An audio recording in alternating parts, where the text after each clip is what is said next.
one thing, and this will be my last question for you, Dave, and I'll let you go. What a word of caution, of course, is about Michigan and her lack of movement from Biden on the issue of Gaza. What are you hearing on the ground there?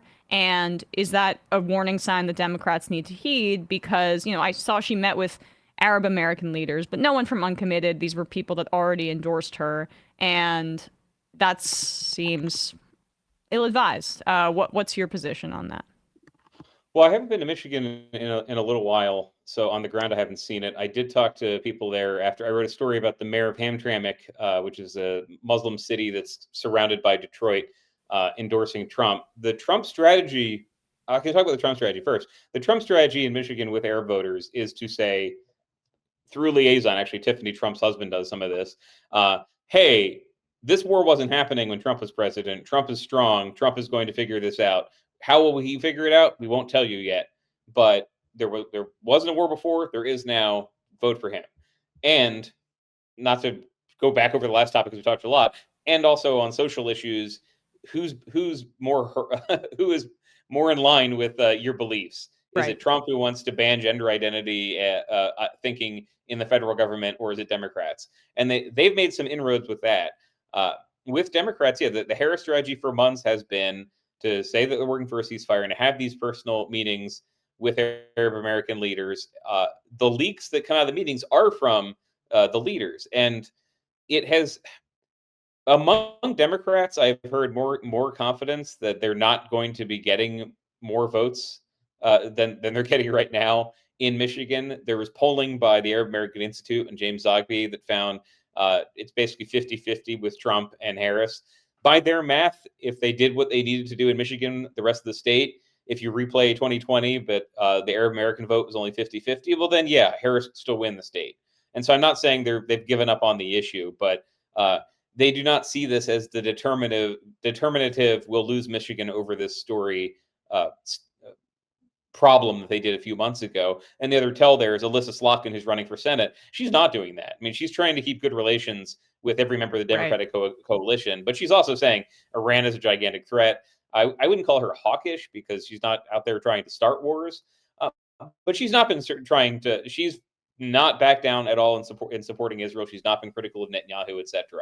And so I do think in the last few months, as the war ground on, and as people got more worried here, because with that Trump outreach, if you're a Democratic activist who doesn't want Trump back and thinks he's going to crack down terribly on Muslims, yeah, that's your choice. You can? What would happen if Trump wins Michigan, and part of the storyline is blame for Arab Americans and Muslims for not voting for Harris?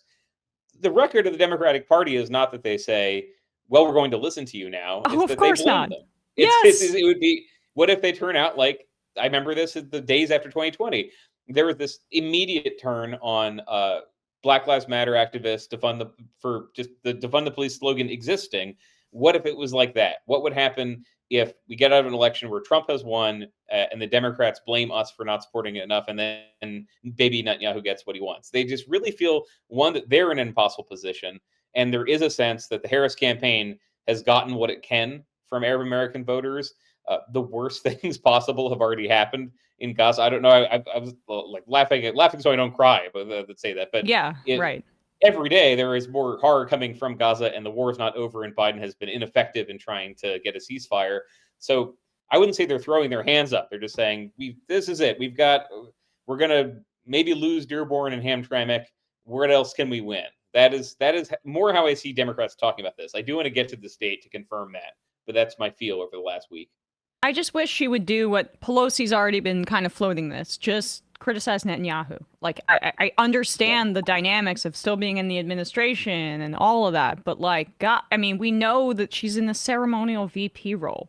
It's Mhm. ridiculous to tie yourself to this president who, clearly has lost control of the situation. Frankly, Biden has, and so if she could just say, like, in that 60 Minutes interview, and this is really my last thing, I'll let you go, Dave. I know you have work to Mhm. do, but like in that 60 Minutes interview, she refused to say if Netanyahu was an ally. She said that the Israeli people are, or whatever.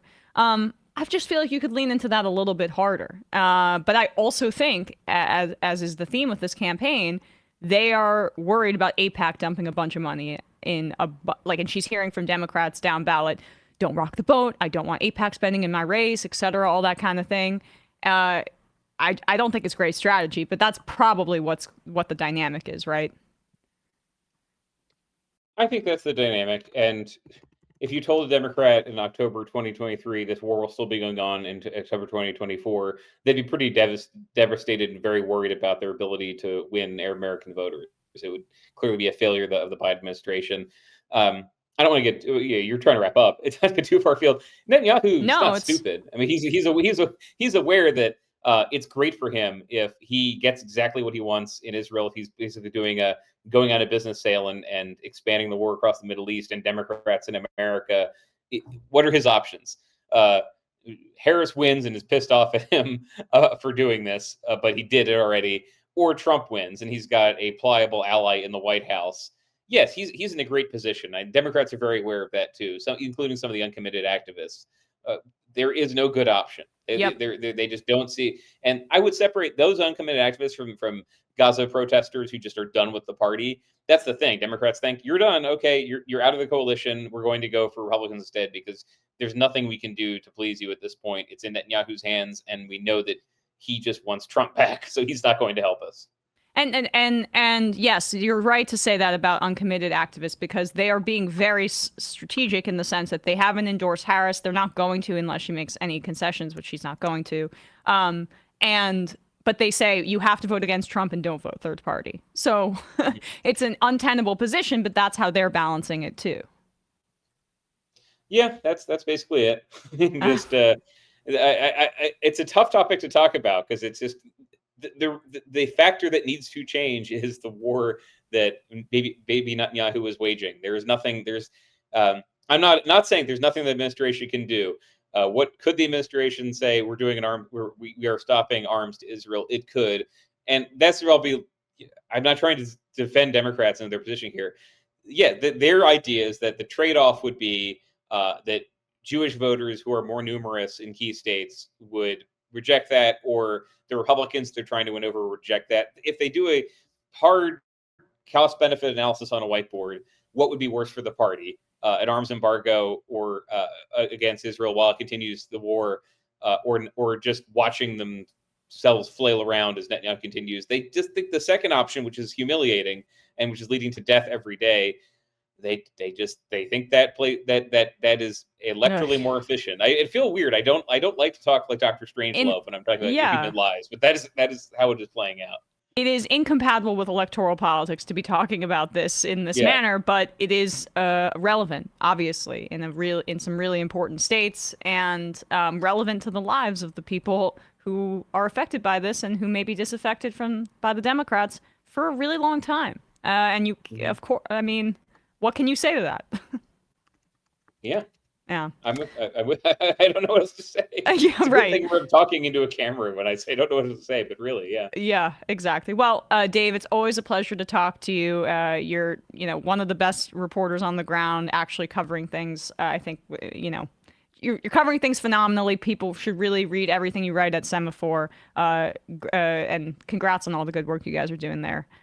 Really appreciate your time today. Thank you. I appreciate it. Hey, folks, don't forget to hit the subscribe button and check out our daily show. We do it every day at 12 p.m. Eastern for about 2.5 hours. We even take phone calls. You should check that out.